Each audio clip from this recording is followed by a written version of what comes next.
জমিন তুললেন প্রশংসা, অমিলামা সে আমি সেই বাদক, এরপরে তুমি যা চাও সে তোমার প্রশংসা। অন্য এক বর্ণনা এসেছে রাসূল সাল্লাল্লাহু আলাইহি ওয়াসাল্লাম বলেন, মিলা সামাওয়াতি মিনাল আরদ অমিলামা বাইনাহুমা অমিলামা সে আমি সেই বাদক। এরপরে বললেন আহলা সামায়ে, সত্যই তুমি প্রশংসার যোগ্য।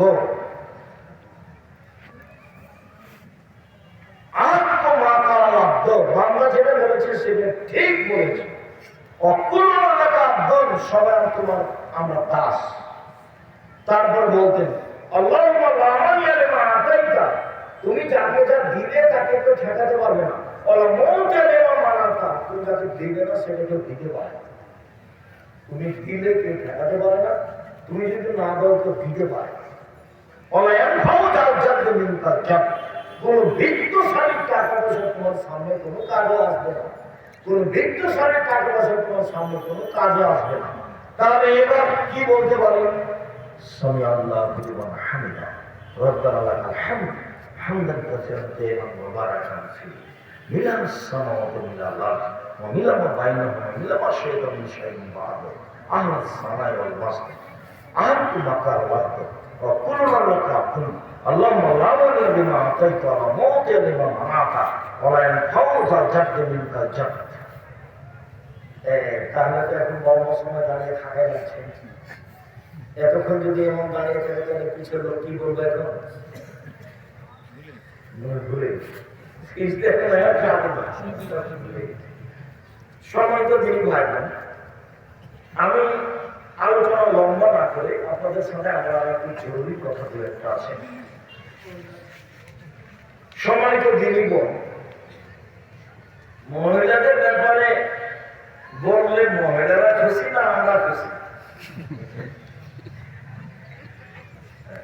আপনারা আমার দিনই বোন আপনাদের হিসাবে এসেছেন, কথা বলছেন নাকি? কথা বলিয়েন না, একটু ধৈর্য ধারণ করে থাকেন, কথা বলিয়েন না। আপনাকে আমি আসলে কি বলতে পারি, আমার একটা পরামর্শ দেন, একটা পরামর্শ। সেটা হলে স্বামী সংসারে দুটা কাজ করিয়েন না। এক, অভিমান করবেন না। দুই, প্রতিবাদ করবেন না। সংসার করা যাটা না যায়, যদি আপনি বোঝেন যে সংসার করা যাবে না, তো আপনি খোলা তালাক করে সংসার ছেড়ে দিতে পারেন, কোনো সমস্যা নেই। কাজের কাছে গিয়ে খোলা তালাক করতে পারেন, চেয়ারম্যান মেম্বারের কাছে গিয়ে খোলা তালাক করতে পারেন।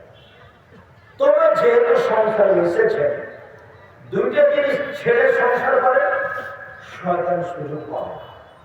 এক, অভিমান। অভিমান কি? বলতে হলো লোয়ার আগে চলে যেতে স্বপ্ন পরিপূর্ণকে দেওয়া, আমাদের স্বপ্নগুলি দেখতে নিয়ে গেলে না, সবাই খালি সব স্বপ্নের কথা বলে। তারপর প্রতিবেশী ধরনের মানুষ বউকে নিয়ে কসমা গেছে, তুমি যখন ব্যবসা বাণিজ্য করে টাকা পয়সা এনেছে, তুমি একদিন আমাকে কসমা ফিরে নিয়ে আসো, এর নাম অভিমান। এই যে একটা তুমি আমাকে দামি শাড়ি দিবা, এর নাম অভিমান। একটা থেকে যদি দুটো অভিমান করেন, আর যদি স্বামী পূর্ণ না করতে পারে কোন কারণে, তারপরে শয়তান খালি সারাদিন বলবে, হলো দেখি তোর স্বামী তোর কোনো কথা মানে না, একদিন কি করবে? সকাল যাব তো সংসারী প্রবণতি আলাদা। এটা শেখাচ্ছে কে? আল্লাহ বলছেন যে ক্ষমতা আসলে একদিন দুদিন নয়, 1 মিনিট। শয়তানের ইতিহাসে এক মিনিট হাদিস সহিহ আছে। আল্লাহ বলেন, হে শয়তান সরে যা, তোকে বললাম যে আদমকে সিজদা কর, তুই করলি না। তো বলছে আমি কেন করবো?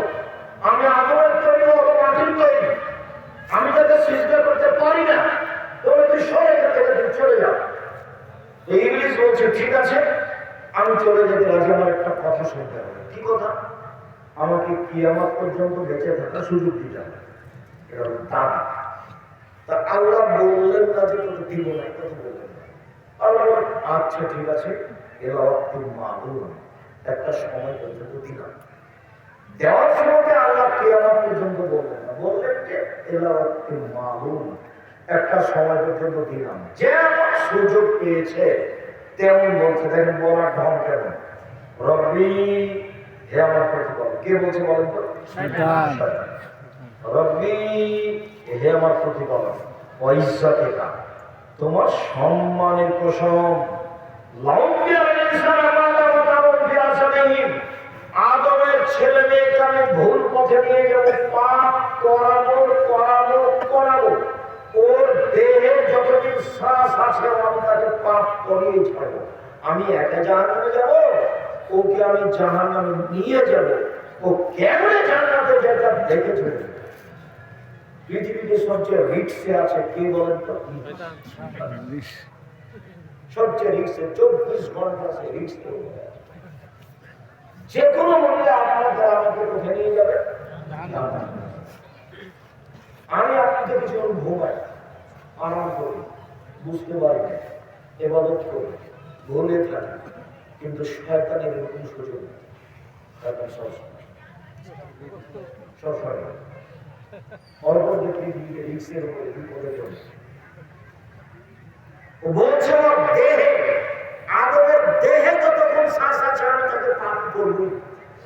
এই ছেলে, তোমাকে বলেছি বহুদিন, আমার বলি, তোমার বড় মোবাইলটা ল্যান্ডারে আছে, তুমি রাত 2টার দিকে ভাবে রেখেছ, 2 মিনিট পরে আবার হাত দিয়েছ।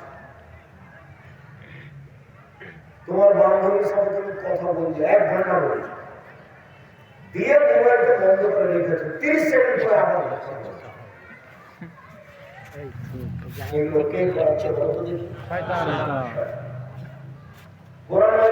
হাজারো জায়গাতে এসেছে। সব খারাপ কাজকেও ভালো করে দেখায়, খারাপ কাজকে কি করে দেখায়? দেখবেন খালি আপনি সাজাবেন, মেয়েটার সাথে এভাবে কথা বলবো, এখানে কথা বলবো, ওই জায়গায় কথা বলবো, এই কথাগুলি কথা বলবো, বলে নেওয়ার পরে আবার দেখবেন ও এগুলো কথা ছুটে গেছে। এরপরে যখন রিভিউ তখন এগুলো বলতো, এগুলো বলতো, এগুলো কে সাজাচ্ছে বলেন তো দেখি? ভেতরে কাজ করছে। তখন আল্লাহ বললেন না যে তুই পারবি না, এই কথা বললেন না। তখন আল্লাহ বলছেন, হ্যাঁ শয়তান শোন, ইজ্জতি ও জালালি ও ইত্তেফায়ে মাকানি, আমার ইজ্জতের কসম, আমার সম্মানের কসম, আমার মর্যাদার কসম, আমার উচ্চতার কসম, আদমের ছেলেমেয়ের যতবার ক্ষমা চাইবে ততবার আমি ক্ষমা করে দেবো। আদম সন্তান মাথাওয়াতানি রাজাওতানি, আদমের ছেলেমেয়ে শোনো, তুমি আমাকে যেভাবে ডাকো আমি সেভাবে থাকি, তুমি আমার কাছে যেভাবে আশা পোষণ করো সেভাবে পূর্ণ করে থাকি, তুমি আমাকে যেভাবে ডাকো আমি সেভাবে থাকি, তুমি যেভাবে আশা পোষণ করো সেভাবে পূর্ণ করে থাকি। আমি পরোয়া করি না তুমি কত বড় পাপী, আমি পরোয়া করি না তুমি কত বড় পাপী, তুমি ক্ষমা চাইলে আমি ক্ষমা করে দিই, তুমি যেভাবে ডাকো আমি সেভাবে থাকি, তুমি যেভাবে আশা পোষণ করো সেভাবে আমি পূর্ণ করে থাকি। কে বলছেন? আল্লাহ। ইংলিশ বললো এটা, আল্লাহ বললেন এটা। তাহলে আস্তে আস্তে বলাই যাচ্ছে।